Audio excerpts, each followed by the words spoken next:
아니, 호텔 쓰레기통에서 이 물건이 왜 나와? 한국팀 거야? 진짜 최악이다. 규칙 좀 지켜줬으면 좋겠어. 카타르 아시안컵의 자원봉사자들이 화가 난 채로 이야기를 하고 있는데요. 호텔 쓰레기통에서 나와서는 안 되는 물건이 나왔다면서 화가 나 있습니다. 도대체 나와서는 안 되는 물건이 뭘까요? 안녕하세요. 저는 아시안컵의 청소 아르바이트를 하게 된 다우드라고 합니다. 카타르 시민들의 평균 소득은 아시아에서 1등이라고 할 정도로 부유한 국가인데요. 대학을 졸업하면 토지를 그냥 줄 정도예요. 왜 이런 복지가 가능하냐고 묻는다면 카타르에 거주하는 사람들 중 12% 정도만 카타르 국적을 가지고 있거든요. 살고 있는 사람 중 12%에게만 복지 혜택을 제공하면 되거든요. 심지어 카타르의 복지가 어느 정도 수준이냐면요. 의료비나 수도세 같은 것들을 전혀 안 내도 돼요. 카타르 국민이라면요. 그리고 집세도 마찬가지예요. 이건 외국인들이 89%고 자국민은 12%밖에 안 되니까 할 수 있는 정책이에요. 자국민들에게만 복지 혜택을 제공해주면 되니까요. 심지어 카타르는 천연자원이 워낙 많은 나라라서 GDP도 높은 편이에요. 그래서 사실 아르바이트 같은 것들을 하고 살 필요는 없는데요. 저는 이번 아시안컵 때가 너무 궁금해서 자원봉사를 지원했어요. 자원봉사긴 한데 돈을 좀 줬죠. 자원봉사긴 한데 시급을 다 주는 봉사였어요. 그래도 카타르에서는 이런 일 하는 사람들이 별로 없으니까 자원봉사가 맞긴 해요. 제가 한다고 했을 때 제 친구들도 다 왜 힘들게 이런 일을 하냐고 그랬거든요. 그래도 저는 축구 선수들도 보고 궁금한 것들을 해결하고 싶었어요. 제가 하는 일은 경기장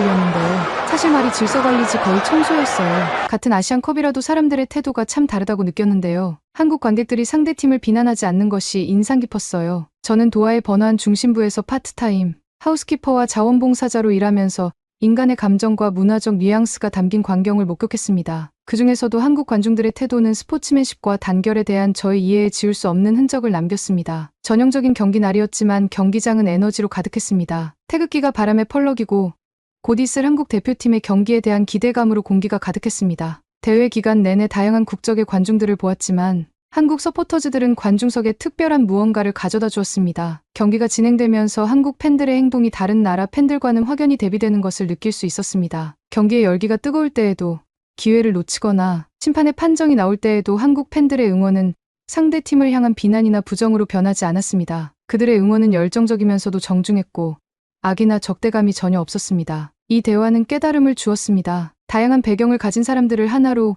묶는 스포츠의 힘에 대해 다시 한번 생각해보게 되었습니다. 한국 팬들은 모든 선수들에 대한 변함없는 지지와 존중으로 국경과 언어의 장벽을 뛰어넘는 통합의 정신을 구현했습니다. 제 임무에 복귀한 후에도 팬들의 말이 기억에 남았습니다. 저는 다양한 국적의 팬들 간의 상호작용을 관찰하기 시작했습니다. 경기 중에도 함께 웃고 간식을 주고받고 멋진 골을 함께 축하하는 순간이 있었습니다. 서로를 존중하고 긍정적으로 대하는 한국인의 방식이 관중석의 분위기에 영향을 미치며 파급력을 발휘하는 듯했습니다. 경기가 거듭될수록 이런 동료애는 더욱 강해졌습니다. 한국을 비롯한 다양한 국가의 팬들이 함께 어울려 이야기를 나누며 아름다운 경기를 함께 축하했습니다. 다양성 속의 단결은 다른 분야에서 종종 볼 수 있는 분열적인 이야기와는 극명한 대조를 이루었습니다. 특히 눈에 띄는 사건이 하나 있었습니다. 중요한 경기 중에 한국의 한 젊은 팬이 다른 나라에서 온 나이든 서포터와 실수로 부딪혀 음료수를 쏟았습니다. 저는 화를 낼 거라고 생각했지만 놀랍게도 나이든 팬은 미소를 지으며 어린 소년의 등을 두드려 주었고 둘은 웃으며 넘어갔습니다. 이해와 용서의 정신을 보여주는 강력한 순간이었습니다. 이 정신은 경기장 밖에서도 이어졌습니다. 도하 거리에서 한국을 비롯한 여러 나라에서 온 팬들이 기념품을 주고받고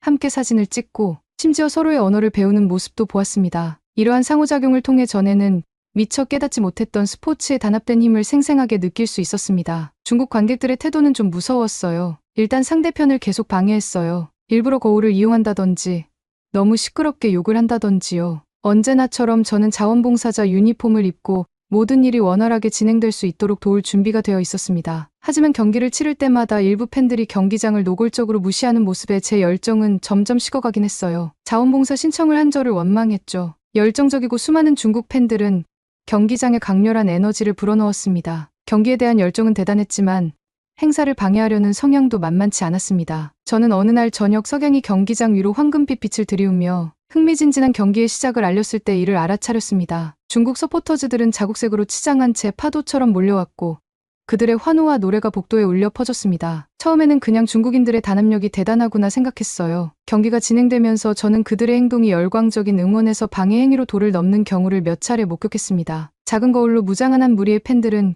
경기장에 햇빛을 반사했는데 이는 선수들의 주의를 분산시키려는 의도가 분명했습니다. 이는 단순한 방해 행위가 아니라 안전 문제이자 스포츠맨십을 위반하는 행위였습니다. 게다가 이들의 구호는 종종 시끄럽고 공격적인 욕설로 변질되기도 했습니다. 이는 경기장을 찾은 가족과 어린이들을 방해할 뿐만 아니라 다른 팬들에게도 위협적인 분위기를 조성했습니다. 자원봉사자로서 저는 모든 참석자의 안전과 즐거움을 보장하는 임무를 맡았고 그 책임을 무겁게 받아들였습니다. 이러한 문제를 해결하기 위해 중국 팬들에게 다가가는 것은 어려운 일이었습니다. 한 걸음 한 걸음 다가갈 때마다 걱정이 앞섰습니다. 무서웠거든요. 제 접근 방식은 단호하면서도 정중하게 간단한 언어를 사용해 그들의 행동이 다른 사람들의 경기를 방해하고 있다는 메시지를 전달하는 것이었습니다. 반응은 두 개였어요. 일단 알겠다고 미안하다고 말한 뒤에 전혀 태도가 바뀌지 않는 사람과 내가 내 돈 주고 경기를 보러 와서 이 정도 말도 못하냐고 하는 사람들이요. 공통점은 둘 다 태도가 변하지는 않았어요. 다른 자원봉사자가 저한테 와서 말했죠. 소용없는 일이니까 구딩 먼저 가서 말을 걸지 말라고 했어요. 카타르에서는 공공장소에서의 음주가 엄격히 금지되어 있으며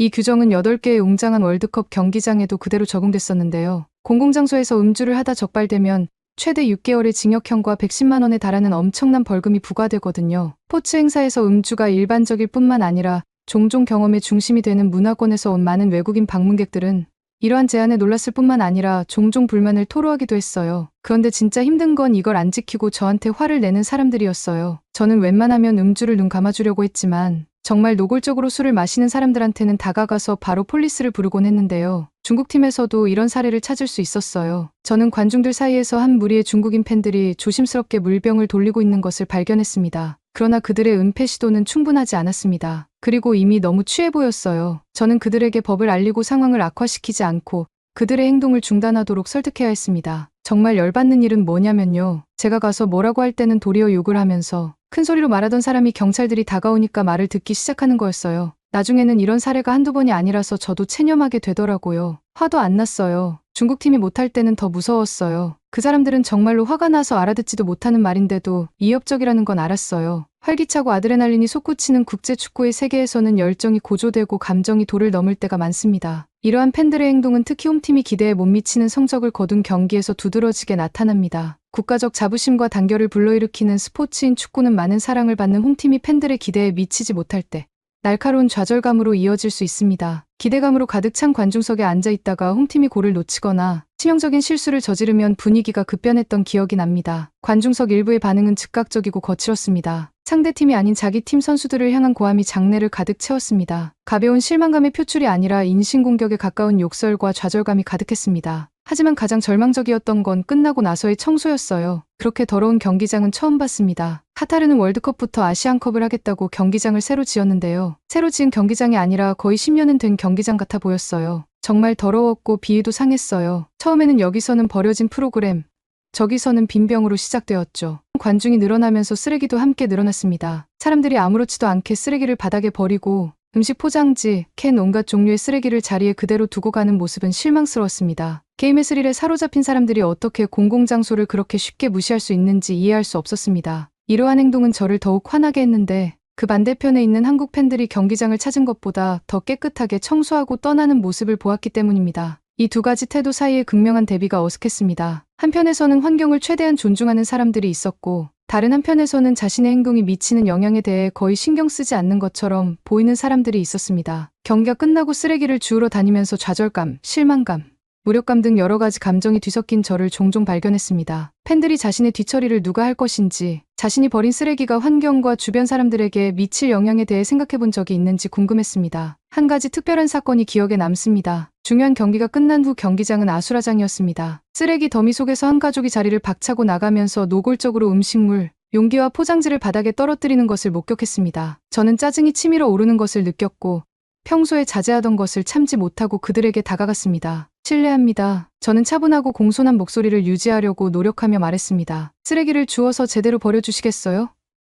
경기장을 깨끗하게 유지하기 위해 우리 모두의 역할이 필요합니다. 반응은 놀라움과 무관심이 섞여 있었습니다. 그들 중 한 명은 반말로 사과를 중얼거리며 몇 가지 물건을 주었지만 나머지 쓰레기는 그대로 남아 있었습니다. 그들은 재빨리 자리를 떴고 저는 좌절감과 허무함을 동시에 느끼며 그 자리에 서 있었습니다. 아시안컵에서 자원봉사자로 일하면서 다양한 국적의 팬들의 다양한 행동을 보았지만 한국 관중들의 행동만큼 깊은 인상을 남긴 것은 없었습니다. 흥분한 팬들로 북적이는 경기장에서 평범한 하루를 보내던 어느 날 제게 깊은 인상을 남긴 장면을 목격했습니다. 유난히 치열했던 경기가 끝나고 관중들이 해산하기 시작하자 저는 관중석을 청소하는 일상적인 일과를 준비했습니다. 보통 관중석 청소는 팬들이 버리고 간 음식물 봉지, 빈병, 기타 여러 가지 쓰레기로 인해 힘든 작업이었습니다. 하지만 그날은 특이한 일이 벌어졌습니다. 한 무리의 한국 팬들이 자신의 쓰레기뿐만 아니라 주변에서 발견되는 모든 쓰레기를 체계적으로 줍는 모습이 보였습니다. 그들은 부지런히 쓰레기를 수거해 적절한 쓰레기통에 버리면서 자신들이 머물렀던 공간이 도착했을 때만큼, 아니 그보다 더 깨끗하게 유지될 수 있도록 노력하고 있었습니다. 이 광경은 제 발걸음을 멈추게 했습니다. 자원봉사자로 활동하면서 이렇게 집단적으로 책임감을 갖고 행사장을 존중하는 모습을 본 적이 거의 없었거든요. 호기심과 깊은 감명을 받은 저는 한국 팬들 중 한 명인 중년 남성에게 다가가 친절한 태도를 보였습니다. 저는 그에게 이 관행에 대해 물었고 그의 대답은 간단하면서도 심오했습니다. 그는 한국에서는 공공장소, 특히 경기장이나 극장과 같은 장소에서 사람들이 스스로 뒷정리를 하는 것이 일반적이라고 설명했습니다. 심지어 그날 한국 관객들은 기분도 안 좋아 보였어요. 당연히 이길 거라고 생각한 요르단전에서 비겼었거든요. 저도 축구를 어느 정도 보는 사람으로서 한국팀이 이길 거라고 생각했는데 동점이라 의아했거든요. 저에게 큰 깨달음을 주었습니다. 흥분과 환호 속에서도 다른 사람들과 공유하는 공간에 대한 의무를 잊지 않는 팬들이 있었기 때문입니다. 그들의 행동은 제가 익숙해져 있던 모습과는 극명한 대조를 이루었고 공공장소와 공동의 책임에 대해 우리 사회가 가지고 있는 가치에 대해 다시 한번 생각해보게 했습니다. 이러한 관점의 변화는 저에게 개인적으로 큰 성장을 가져다 주었습니다. 모범을 보이는 것의 중요성과 개인의 행동이 더 큰 커뮤니티에 영향을 미치는 힘을 배웠습니다. 한국 팬들은 스스로 뒷정리를 하는 소박하지만 영향력 있는 실천을 통해 저도 모르게 공동체 존중과 환경의식에 대한 소중한 교훈을 가르쳐 주었습니다. 그 와중에 중국 대표팀의 얘기를 들을 기회가 있었는데요. 제가 머무는 호텔 직원이랑 친해질 기회가 있었거든요. 카타르 월드컵만의 규칙이 있었어요. 보통 다른 올림픽에서는 안 그러는데요. 카타르는 하룻밤 성관계를 하다 적발되면 최대 징역 7년형에 처할 수 있어요. 이게 카타르 국민뿐만 아니라 국가대표팀한테도 다 통용되는 이야기인데요. 물론 다른 나라 사람들은 다들 개방적이니까 부당하다고 여길 수 있어요. 하지만 호텔 직원들은 정말로 힘들대요. 어쨌든 규칙이니까 정하기는 해야 되는데 모른 척하기가 정말 힘들다고요. 카타르는 혼외 성관계의 보수적인 아랍 국가로 이슬람 율법인 샤리아법에 따라 혼외 정사를 법으로 금지하고 있거든요. 호텔 직원이 청소를 할 때 보면 자꾸 나와서는 안 되는 물품들이 나온대요. 객실을 청소하고 투숙객을 위해 모든 것이 정돈되어 있는지 확인하는 등 업무를 수행하다 보면 법규를 명백히 위반한 행위의 증거를 자주 발견하게 됩니다. 버려진 개인 물품부터 노골적인 징후까지. 이러한 발견은 드문 일이 아니라고 하더라고요. 호주 같은 대륙도 그렇고 특히 규칙을 많이 어기는 팀이 한 팀 있대요. 그때마다 친구는 너무 곤란하다고 하더라고요. 한편으로는 존중하고 집행해야 하는 이 땅의 법이 있는데 너무한 게 아닌가라는 생각이 들었어요. 눈 감아줘야 한다는 압박감이 너무 괴롭다고 하더라고요. 많은 게스트, 특히 더 자유로운 국가에서 온 게스트는 이러한 법의 심각성을 인식하지 못하거나 무시하기로 결정했습니다. 저는 이전에 아시아 문화권은 다 비슷하다고 생각했었는데요. 특히 중국, 일본, 한국은 정말 비슷하다고 생각했어요. 그런데 이번 일을 계기로 절대 아니라는 걸 깨달았어요. 오죽하면 옷차림과 행색을 보고도 요즘 한국 사람인지 중국 사람인지 구분이 될 정도예요. 한국 관객들이나 대표팀이 보여주는 모습들은 한국에 대한 긍정적인 인상을 심어주더라고요. 뿐만 아니라 한국 사람들이 얼마나 잘 사는지 궁금해질 정도였어요. 저한테 한국은 아시아의 나라 중 하나뿐이었거든요. 교육이 얼마나 잘 되었길래 이러한 공중도덕을 보여주나 감동받았던 적이 한두 번이 아니에요. 이번 자원봉사를 통해서 번 돈으로 다음에는 한국에 놀러갈 수 있으면 좋겠어요. 특히 한국이 올림픽이나 월드컵을 개최하고 싶어 한다고 하더라고요. 꼭 개최해서 그런 큰 행사가 있을 때 한국으로 놀러가고 싶어요. 한국은 벌레 같은 인간들만 득실되는 나라야. 네팔이 한국을 기회의 땅이라고 부르며 코리안 드림을 갖고 한국어 열풍이 돈다는 사실 아시나요? 오늘은 네팔에서 온 이 남성이 한국어 시험에 합격하고 한국으로 와서 겪었던 불행한 일에 대한 이야기입니다. 안녕하세요. 저는 누브르라고 하는데요. 네팔은 언제부터인지 한국 열풍이 돌기 시작했어요. 단순히 K-팝이나 K-드라마만 좋아하는 것이 아니라 생존하기 위해, 살기 위해 한국으로 가는 건데요. 그러다 보니까 매년 네팔에서는 무려 10만 명이 한국어 시험에 응시합니다. 믿어지시나요? 나라 전체가 한국에 대한 열기로 들썩이는 것 같다니까요. 저희 가족도 이 꿈을 믿었습니다. 하지만 쉽지 않았어요. 한국어 학원을 다니려면 20만 원 즉 한 사람의 월급과 맞먹는 비용이었죠. 그리고 저희 집은 돈이 넉넉하지 않아요. 그렇지만 살기 위해서는 오히려 한국어를 죽기 살기로 배워야 하거든요. 그야말로 한국은 기회의 땅이니까요. 가족들은 저를 돕기 위해 집에 있던 물소를 팔아 큰 돈을 얻게 되었죠. 그 물소는 우리 가족의 일원이었고 바치를 도울 때 꼭 필요한 아이였는데 말이죠. 그래서 아무래도 물소를 팔게 되는 것은 힘들었지만 다른 마땅한 방법이 없었거든요. 그렇다면 한국을 이렇게 배우면 뭐가 어떻게 되는 건지 궁금하신가요? 정말 성공이나 할 수 있을까? 하시나요? 알려줄게요. 스트완 카이라하니 시장이라고 하시나요? 그분도 저와 같이 한국어 공부에 몰두했고 한국으로 가서 처음에는 외국인 노동자로 일했는데요. 한국에 계속 살면서 시장은 한국의 선진적인 면모들을 많이 접했고 네팔을 이렇게 한국화하고 싶다는 생각이 들었대요. 그렇게 네팔로 돌아가 정치로 꿈을 꾸었죠. 그러니 한국 덕분에 지금 이렇게 시장이 된 거나 마찬가지잖아요. 그 덕분에 네팔에서 큰 한국 돌풍이 불었죠. 그리고 무엇보다 네팔에는 일자리가 없어요. 일을 하고 싶어도 일자리가 없으니 구해지지 않는 건 당연한 거죠. 그리고 한국에서는 대부분 공부를 하고 대학을 잘 가면 공무원이 되거나 취업을 할 수가 있는 게 당연한 거잖아요. 하지만 네팔도 중국처럼 백이 없으면 절대로 들어갈 수가 없습니다. 그러니 태어날 때부터 운명은 정해진 거나 마찬가지예요. 그러니 네팔 사람들은 더욱더 한국에 매진하는 거고요. 다른 나라도 아니고 왜 굳이 한국이냐고요? 한국은 특히나 공부와 기술이 다른 나라보다 더 뛰어나거든요. 세계 2위 IQ라는 말이 있을 만큼 한국인들은 계획적이고 똑똑하거든요. 네팔인들은 한국에서 기술 배우기를 원해요. 특히 IT나 농업 쪽이죠. 저 또한 한국에서 농업을 배우고 싶었어요. 특히 한국은 세계 10대 수출 강국에서 10%를 차지할 만큼 비중이 굉장히 높은 편이죠. 저 또한 집에서 밭일을 했을 만큼 친하게 지냈는지라 더 그쪽으로 가고 싶기도 했고요. 그래서 저는 한국에서 농업기술을 배우기로 택했어요. 저는 한글학교에 처음 들어갔던 날이 기억납니다. 번화한 시장과 고즈넉한 사찰 사이에 자리 잡은 소박한 건물에 있었어요. 교실은 작았고 커다란 화이트보드와 한국의 랜드마크와 팝스타 포스터가 붙어 있었습니다. 30명 남짓한 저희는 모두 열망과 불안감에 휩싸여 있었습니다. 우리 선생님은 서울에서 오신 이 선생님이셨습니다. 따뜻한 미소와 한국어가 어렵지 않게 느껴지게 하는 방법을 가지고 계셨습니다. 그녀가 우리에게 가르쳐준 첫 번째 단어는 안녕하세요였습니다. 간단하죠. 하지만 그 말을 처음으로 입 밖으로 내뱉었을 때 새로운 세계로 가는 문이 열리는 것 같았어요. 그러나 한국어를 배우는 건 쉽지가 않았어요. 물론 기본적인 쓰기와 말하기 등등은 쉬웠어요. 오히려 영어를 배우는 것보다 훨씬 더 쉬웠으니까요. 국민을 위해 만들어진 언어라는 것을 느낄 수 있었죠. 그러나 한국에는 단어가 너무 많았어요. 물론 이제는 다 알지만. 예를 들어보자면 누르스르마다나 노랗다나 연노랗다 새노랗다 누르칙칙하다 등등 영어나 네팔에는 그냥 노랑밖에 없는데 한국은 다 각기각색의 단어가 있었어요. 그건 너무 어려웠죠. 무엇보다 의와 애가 가장 헷갈렸어요. 어느 날 이 선생님이 김치를 가져와서 먹어보라고 하셨어요. 한국 음식은 처음 맛보는 것이었는데 정말 충격이었어요. 매운맛, 톡 쏘는 맛, 전에 경험해보지 못한 맛의 폭발. 이상했지만 먹으면 먹을수록 점점 더 좋아졌어요. 처음엔 어렵지만 깊은 보람을 느낄 수 있는 한국 그 자체였습니다. 이 선생님은 분주한 도시, 고요한 시골, 따뜻한 사람들의 모습 등 한국에 대한 이야기를 들려주시곤 하셨어요. 이야기를 들을 때마다 한국을 경험하고 싶은 마음이 커졌습니다. 서울 거리를 걷고 고궁을 방문하고 K-팝 콘서트를 보고 싶다는 공상을 하곤 했죠. 그렇게 몇 달이 지나고 한국어 시험날이 다가왔습니다. 저는 긴장의 연속이었습니다. 시험장은 카트만두 중심부에 있는 큰 강당이었고 수백 명의 학생들로 가득 차게 되었죠. 연필을 손에 쥐고 앉아 이 순간이 있기까지 버팔로, 가족들의 희생, 밤늦게까지 공부했던 일, 이 선생님의 격려의 말씀 등 모든 것이 떠올랐습니다. 시험은 제가 생각했던 것보다 훨씬 더 힘들었습니다. 듣기, 읽기, 쓰기 등 한국어의 회오리 바람이었죠. 하지만 저는 최선을 다했습니다. 마침내 연필을 내려놓았을 때 안도감과 불안감이 교차했습니다. 내가 충분히 한 걸까?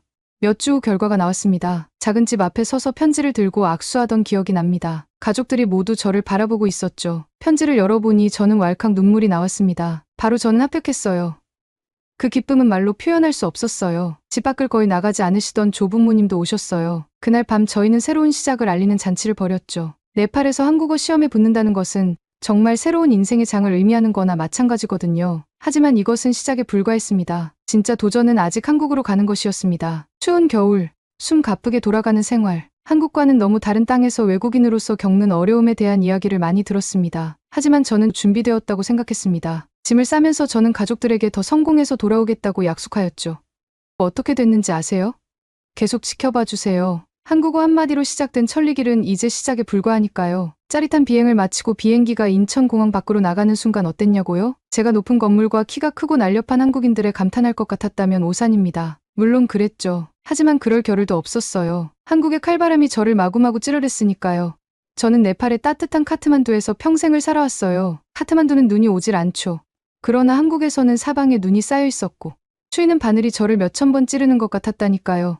저는 순간 이런 데서 사람들이 도대체 어떻게 살지 싶었는데 한국인들은 롱패딩을 입어서 그런지 몰라도 잘만 걸어 다니더라고요. 신기한 경험이 있었어요. 분명 그 전날에 폭설이 내렸는데 다음날 아침에 보니까 지나다녀야 할 곳에 하얀 가루가 쳐져 있고 눈은 다 녹아있더라고요. 아직도 뭔 가루인지 모르겠는데 알려주시겠어요? 그리고 가장 먼저 할 일은 묵을 곳을 찾는 것이었습니다. 저는 제 주머니 사정이 넉넉지가 않아서 그닥 기대 안 하고 최대한 월세 50 이하로 찾아보려고 했죠. 저는 따뜻한 물이 나올 거라곤 예상도 하지 않았어요. 그러나 제가 찾은 집은 기대 이상이었어요. 저는 노량진에서 살기로 마음먹었는데 알고 보니 그곳은 많은 한국의 고시생들이 모여 사는 곳이더라고요. 그래서 그런지 월세도 25면 구할 수 있었죠. 방에는 화장실 부엌도 없고 침대와 책상이 있었지만 사는데 불편함은 전혀 없었죠. 세탁기와 건조기까지 있어서 빨래는 보송보송하게 말릴 수가 있었고요. 무엇보다 냉난방이 잘 되어 있어서 밖에가 영하 10도더라도 집은 늘 따뜻했어요. 또 바닥은 따뜻한 온돌이 되어 있더라고요. 상상 가세요?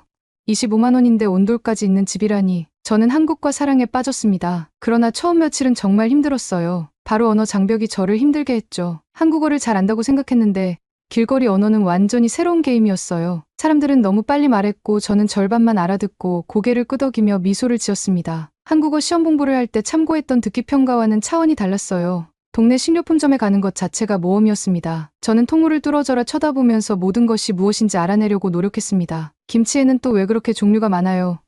나박김치, 열무김치, 배추김치 하나도 모르겠어서 결국 가장 비슷해 보인 배추김치를 샀었었네요. 그런 다음에는 저를 놀라게 하는 사소한 것들이 있었어요. 예를 들어 여기 화장실에는 버튼이 너무 많아서 마치 우주선의 제어판 같았어요. 그리고 지하철 시스템도요. 깨끗하고 효율적이며 분주한 미로 같았어요. 몇 번이나 길을 잃어서 전혀 생각지도 못한 곳에 도착하기도 했어요. 하지만 그 덕분에 도시의 새로운 부분을 발견할 수 있었죠. 제 첫 직장은 지역 공장이었습니다. 부품을 조립하는 단순한 일이었죠. 하지만 가장 좋은 점은 사람들이었어요. 사람들은 네팔에서 온 저에게 호기심을 보였어요. 몇몇은 저와 영어로 대화를 시도했고 뒤섞인 대화에 웃음이 터지곤 했죠. 저는 외국인 노동자라 그러면 차별을 당하고 폭력을 당할 줄 알았어요. 한국은 기술 발전만 좋지 사람들이 좋을 거라곤 생각 안 했거든요. 그런데 같이 일하는 한국인 노동자들은 정이 많고 따뜻했어요. 기계 사용법을 알려주고 점심을 같이 먹기도 했어요. 직장에서의 한식은 완전히 새로운 경험이었습니다. 매콤하고 감칠맛 나는 음식에 항상 김치가 들어가니까요. 저는 한식을 좋아하기 시작했고 심지어 갈망하기까지 했습니다. 일은 힘들었지만 공평했습니다. 일주일에 3일 8시간 정도 일했어요. 그리고 급여는 집에서 벌었던 것보다 더 많았어요. 제가 찾던 기회, 즉 돈을 모아 고향에 송금하고 더 나아가 학업을 이어갈 수 있는 기회였죠. 그리고 외국인 노동자들 또한 한국에 대한 칭찬이 자자하더군요. 하나같이 자기는 절대 돌아가지 않을 거라고 말이죠. 일하지 않는 여가 시간에는 저는 대부분 공부를 했습니다. 제가 한국에 온 이유인 농업기술을 더 공부했죠. 그리고 일주일에 3시간은 적어도 한국어 공부를 더 했어요. 아직도 모르는 단어가 너무 많더군요. 정말 눈코 뜰 새 없이 바빴었어요. 그리고 토요일에는 저를 위한 스스로의 선물이라며 한국을 돌아다녔는데요. 길거리 음식은 그것은 다른 것이었습니다. 매콤한 떡볶이부터 달달한 호떡까지 한 입, 베어 물 때마다 즐거웠습니다. 하루가 지나고 몇 주가 지나고 몇 달이 지나면서 직장에서 만난 친구도 있었고 언어 교환 프로그램에 참여한 친구도 있었죠. 우리는 카페에서 만나 따뜻한 차와 커피를 마시며 한국어와 영어를 연습했습니다. 저는 그날을 생생하게 기억합니다. 평소에는 빠른 일상으로 분주했던 도시가 이 특별한 날을 위해 잠시 숨을 고르는 듯한 매혹적인 풍경으로 변했습니다. 가장 먼저 눈에 들어온 것은 빛의 만화경이었습니다. 밝고 화려한 전구줄이 건물과 건물 사이, 나무를 감싸고 축제가 열리는 공원의 길을 따라 늘어져 있었습니다. 전구들은 하늘에서 떨어진 별처럼 반짝이며 눈 덮인 땅 위로 따뜻하고 매력적인 빛을 발산했습니다. 축제를 걷다 보니 차가운 공기에 숨이 턱턱 막히고 부츠 밑에 깔린 눈에 사각거리는 소리가 저녁의 리듬이 되었습니다. 동물, 신화 속 생물, 유명 랜드마크의 우뚝 솟은 형상들이 반짝이는 조명 아래에서 마치 살아있는 것처럼 보일 정도로 정교하고 세심하게 조각된 눈 조각은 이제껏 본 적 없는 광경이었어요. 길가에는 노점상들이 줄지어 있었고 노점상들의 가판대에는 맛있는 냄새를 풍기는 다양한 간식들이 가득했습니다. 저는 흑설탕과 견과류로 속을 채운 달콤한 호떡을 처음 먹어봤는데 쌀쌀한 저녁을 따뜻하고 편안하게 만들어주었습니다. 군밤꼬치, 김이 모락모락 나는 유자차, 매콤한 떡볶이도 속까지 따뜻하게 해주는 음식이었어요. 가장 매혹적인 순간은 한 무리의 공연단이 임시 무대에 올랐을 때였습니다. 화려한 한복을 입은 무용수들은 한국 전통 북의 리듬에 맞춰 우아하게 움직였고 부채는 일제히 펄럭였습니다. 제가 완전히 이해하지는 못했지만 그 춤이 전하는 아름다움과 감정은 번역이 필요 없을 정도로 감동적이었습니다. 밤이 깊어지자 사람들은 축제의 하이라이트인 등불을 밝히기 위해 모여들었습니다. 소원이나 꿈을 담은 수백 개의 종이 등불에 불을 붙이고 밤하늘로 날려보냈습니다. 저는 그 자리에 모인 모든 사람의 희망과 꿈을 담아 별을 향해 부드럽게 흘러가는 빛의 강을 경외심에 찬 눈으로 바라보았습니다. 하지만 모든 것이 쉽지만은 않았습니다. 네팔의 산과 카트만두의 정겨운 거리가 그리워 향수병에 시달린 날도 있었습니다. 집에 전화를 걸면 가족들의 목소리가 위로가 되기도 하고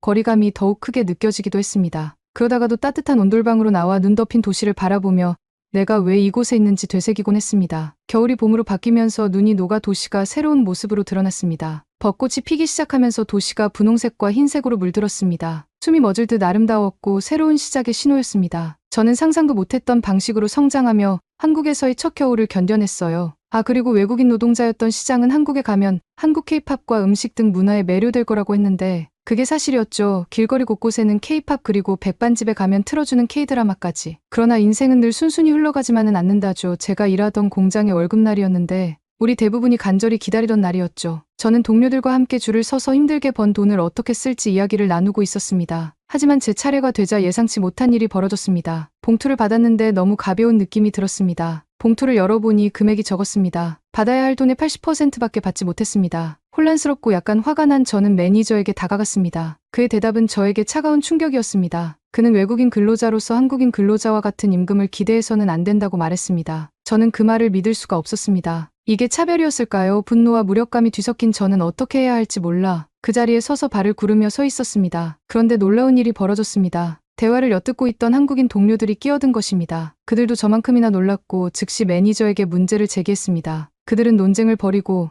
협상을 하고 제가 받은 금액을 모두 받을 때까지 물러서지 않았습니다. 저는 그들의 행동에 감동을 받았습니다. 그들은 저를 단순히 외국인 노동자로 보지 않고 팀의 일원으로 친구로 생각해 주었습니다. 이 경험은 제가 이전에 보지 못했던 한국의 모습을 보여줬습니다. 어디나 그렇듯 좋은 사람과 그렇지 않은 사람이 있다는 것을 새삼 깨달았죠. 하지만 동료들의 친절이 매니저의 부당한 대우보다 더 큰 힘이 되었습니다. 제게 희망과 소속감을 주었죠. 그렇게 생활은 계속되었고 저는 계속해서 한국 문화에 빠져들었습니다. 항상 저를 놀라게 한 것은 낯선 사람들의 친절이었습니다. 언젠가 유명한 사찰을 찾다가 길을 잃었던 기억이 납니다. 한 할머니가 제게 다가와서 당황한 표정을 지었나 봐요. 할머니는 영어를 잘하지 못했고 제 한국어는 아직 연습 중이었지만 어떻게든 길을 찾았어요. 할머니는 단순히 길만 알려준 것이 아니라 실제로 절까지 데려다주며 한국어와 몸짓을 섞어가며 대화를 나누었습니다. 작은 친절이었지만 제 기억에 오래 남았어요. 그리고 아이들은 항상 밝고 호기심이 많았어요. 아이들은 공원에서 저에게 다가와 낄낄거리며 서툰 영어로 질문을 하곤 했어요. 그러면 저는 서툰 한국어로 대답해주고 함께 웃곤 했죠. 이러한 상호작용과 소소한 교감의 순간들이 제 한국 생활을 특별하게 만들었습니다. 한국에 온 지 얼마 되지 않았지만 저는 많은 것을 배웠습니다.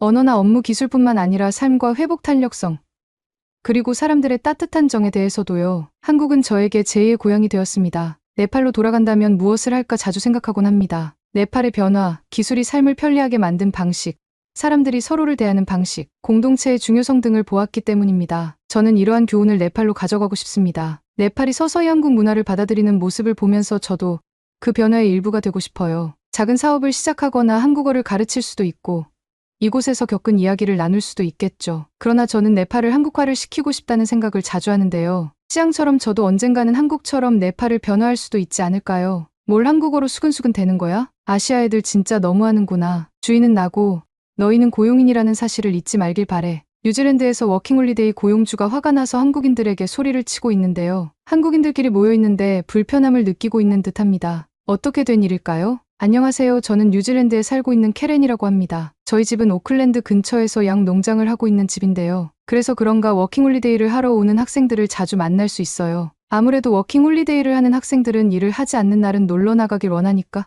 뉴질랜드에 있는 도시 근처에서 일을 하고 싶은 거죠. 하지만 뉴질랜드가 공산품이나 제조업이 유명한 나라는 아니거든요. 특히 공산품의 경우에는 보통 호주나 다른 국가에서 사오는 게 일반적이에요. 뉴질랜드는 인구가 500만 명인데 양 개체수가 1,500만 명이라고 할 정도로 양고기를 파는 데 익숙한 나라거든요. 그래서 환경도 엄청 생각하는 나라예요. 도시가 특별히 발달한 나라도 아니고요. 도시를 원하는 친구들은 대부분 호주로 워킹홀리데이를 많이 가는 것 같아요. 저희 집도 양 목장을 운영하는데요. 몇 년 전부터 한국 학생들이 많이 왔어요. 저희 집은 워킹홀리데이 학생들이 쓰는 기숙사가 따로 있는데요. 여기서 살아도 되고 오클랜드로 직접 운전을 해서 나가도 돼요. 그런데 아무래도 대부분의 학생들이 돈을 아끼려고 기숙사에서 살더라고요. 제가 한국어를 배우려고 한 건 아니었는데요. 이 친구들이랑 어울리다 보니까 자연스럽게 몇몇 한국어를 알게 됐어요. 물론 처음에는 욕부터 알게 됐지만요. 사실 처음에는 일본 학생이나 중국 학생들도 받았었는데요. 일본 학생들을 안 받게 된 이유는요. 영어를 너무 못했어요. 그래서 일을 하면서 오류가 생기기 일쑤였어요. 영어를 못 알아들었으면 물어봐야 하는데 물어보질 않고 손을 놓고 있었어요.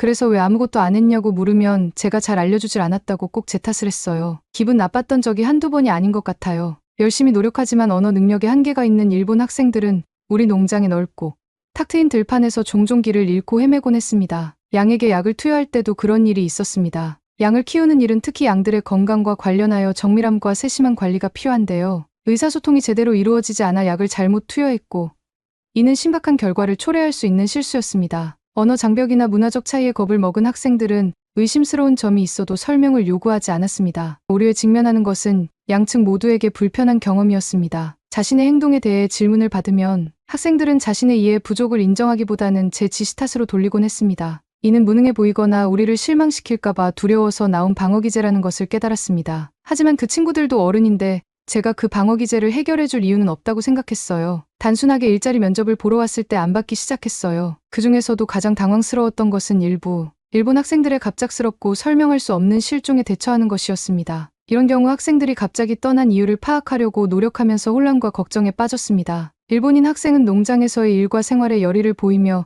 우리와 함께 일하러 오는 패턴은 종종 같았습니다. 우리는 그들을 훈련시키고 밧줄을 보여주고 우리의 일상에 적응시키는 데 시간을 투자했습니다. 모든 것이 순조롭게 진행되는 것처럼 보였는데 어느 날 갑자기 그들이 사라져 버렸죠. 그들은 저에게 떠날 계획을 알리지 않았고 아무런 대화나 작별 인사도 없이 텅 빈 침대와 미스테리한 느낌만 남았습니다. 처음 몇 번 이런 일이 발생했을 때 저는 당황했습니다. 농장의 무언가가 그들을 불행하게 만들거나 불편하게 만든 것은 아닌지 의문이 들었습니다. 일 때문이었을까? 생활 환경 때문이었을까? 아니면 다른 학생들과 오해가 있었던 것일까? 명확한 해명과 설명이 없었기 때문에 저는 계속 추측하게 되었고 의심으로 가득 차게 되었습니다. 나중에 다른 일본인 학생한테 물어보니까 그만둔다고 말하는 게 너무 미안해서 그냥 말을 안 하고 떠나는 거래요. 이게 무슨 일인가 싶었어요. 중국 학생들을 안 받은 이유는요. 기숙사가 거의 망가졌어요. 너무 기숙사를 험하게 썼거든요. 그리고 비자 문제가 너무 복잡했어요. 중국 학생을 호스트하지 않기로 한 결정은 기숙사 상태와 비자, 규정을 둘러싼 복잡한 문제라는 두 가지 주요 우려에서 비롯되었습니다. 우리 농장의 기숙사는 게스트에게 단순하고 편안한 공간을 제공하고자 하는 의도로 지어졌습니다. 따뜻함과 환대라는 키위 정신의 증거였습니다. 하지만 중국인 유학생을 수용했던 다른 농장의 피드백과 관찰을 통해 비슷한 시설의 마모가 상당히 심하다는 것을 알 수 있었습니다. 기숙사가 거칠게 사용되어 정상적인 마모를 넘어선 손상을 입었다는 이야기가 돌았습니다. 이 정보는 우리를 곤란한 입장에 처하게 했습니다. 우리의 자원은 한정되어 있었고 잦은 수리 및 유지 보수를 감당하기에는 벅찬 상황이었죠.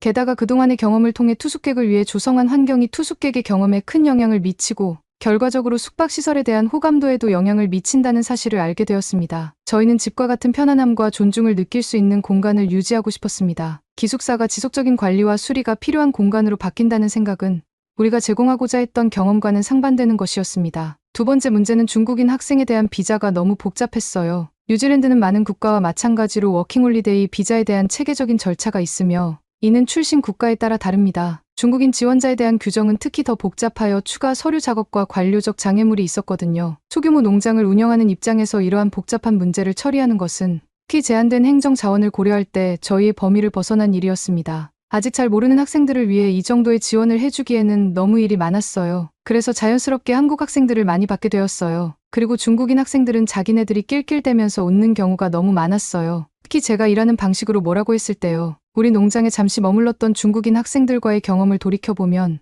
언어의 장벽과 그로 인해 발생한 오해를 극복하는 것이 특히 어려웠습니다. 중국어로 대화할 때 이해력 부족과 문화적 뉘앙스가 번역 과정에서 사라져 불안한 기분이 들 때가 있었습니다. 중국어를 이해할 수 없었기 때문에 저는 종종 소외감이나 이질감을 느끼는 상황에 처했습니다. 주인은 저랑 아빠인데 오히려 저희가 중국 학생들의 눈치를 봐야 했어요. 중국 학생들은 특히 재미있거나 걱정스러운 일에 대해 토론할 때 모국어로 대화하는 경우가 많았습니다. 그들에겐 자연스러운 현상이었지만 저에겐 고립감이 느껴지고 때로는 의심이 들기도 했습니다. 저에게 깊은 인상을 남긴 특별한 사건이 있었습니다. 어느 날 헛간에서 일하던 중 한 무리의 중국인 학생들이 중국어로 신나게 이야기하는 것을 우연히 들었습니다. 그들의 목소리는 점점 높아졌고 웃음이 터져 나왔습니다. 대화의 맥락을 알지 못하는 저는 불안한 기분이 들 수밖에 없었습니다. 질문이 쏟아졌습니다. 농장에 대해 웃는 걸까?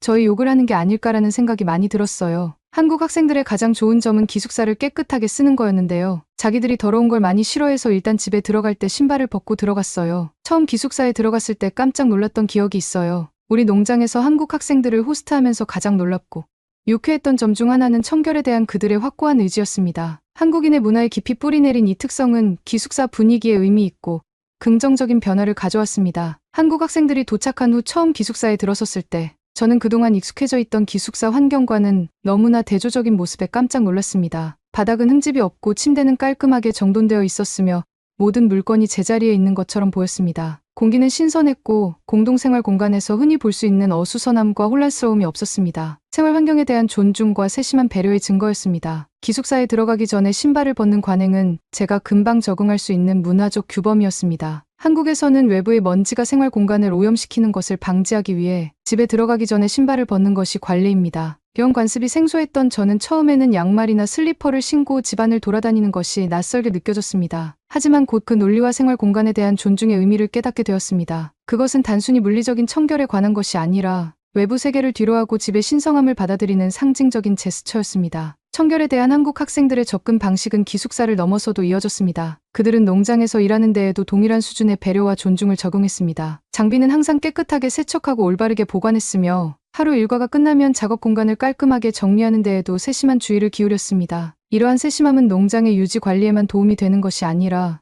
농장 운영의 필수적인 규율과 질서의 환경을 조성하는 데도 도움이 되었습니다. 그들의 영향력은 농장의 나머지 직원들에게도 점차 퍼져나갔습니다. 그들의 모범에 영감을 받은 우리는 우리 자신의 습관에 더욱 주의를 기울이게 되었습니다. 한때는 끊임없이 사용해야 했던 공동구역은 이제 편안하고 청결한 공간으로 바뀌었고 이는 우리 모두가 임시집이자 일터에 대한 존중과 배려를 반영하는 것이었습니다. 기숙사의 청결은 우리 모두에게 자부심의 원천이 되었습니다. 그것은 각 개인이 공유 공간에 대한 집단적 존중과 배려를 반영하는 것이었습니다. 저희 아빠도 처음에는 쟤네가 뭘 하는 거냐고 했는데 흙이 밖으로 떨어지지 않는 걸 보면서 꽤나 그럴듯하다고 생각하신 것 같아요. 그래서 저희 집안 인테리어를 한번 바꿀 기회가 있었거든요. 그 이후로 싹 청소를 하고 난 뒤에는 저희 집도 신발을 벗고 집으로 들어가요. 그리고 아빠가 또 한국 학생들을 좋아하는 이유가 있었어요. 뉴질랜드는 영국 지배령이었기 때문에 영어를 쓰는 특징이 있는데요. 영어를 쓰는 특징 말고도 아주 중요한 특징이 있어요. 음식이 맛이 없고 개성이 없어요. 피쉬앤칩스 정도를 많이 팔고요. 뉴질랜드에서만 먹는 특색 있는 음식이 없어요. 대신 식재료는 싸고 좋아요. 고기 가격이 몹시 싸요. 그런데 여기에 한국 학생들이 들어와서 한식을 해먹기 시작한 거죠. 하지만 학생들이 소개한 한식은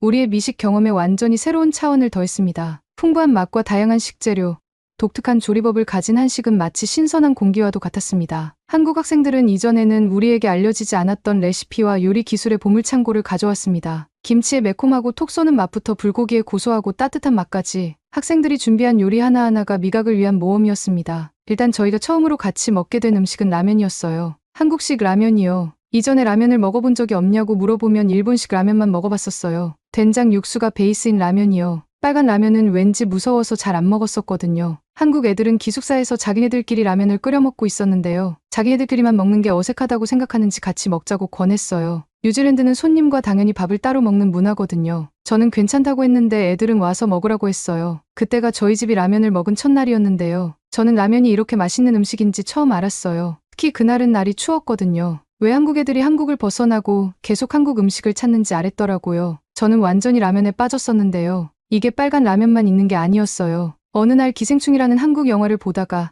짜파구리라는 라면을 알게 된 거예요. 전 한국 학생들한테 은근하게 물어봤어요. 먹어보자고요. 그리고 고기는 제가 제공을 한다고 했죠. 짜파구리를 만들기로 한 날은 기대감으로 가득했습니다. 학생들이 앞장서서 전문 지식이 담긴 설명을 해주었습니다. 짜파구리는 짜장면과 너구리라는 두 가지 라면을 결합해 만드는 음식인데 걔네는 정말 진지하더라고요. 정말 요리사 같았어요. 두 가지 다른 양념의 맛의 균형을 맞추고 면을 적절한 농도로 익히는 것이 비결이래요. 짜파구리는 일반적으로 저렴한 가격대의 요리였지만 우리가 만들려는 버전은 영화 기생충의 유명한 장면을 떠올리게 하는 고품질, 뉴질랜드산 소고기를 넣어 조금 더 고급스러웠습니다. 저는 학생들이 면과 양념, 소고기를 능숙하게 섞어 간단한 재료를 푸짐하고 맛있는 요리로 변신시키는 과정을 흥미롭게 지켜보았습니다. 농장에서 직접 키운 신선한 소고기가 더해져 매콤하고 고소한 면발과 완벽하게 어울리는 풍성하고 깊은 풍미를 선사했습니다. 짜파구리를 처음 맛보는 것 자체가 하나의 경험이었습니다. 짜장면의 진한 소스가 너구리의 매콤한 국물과 잘 어우러져 조화로운 맛을 만들어냈습니다.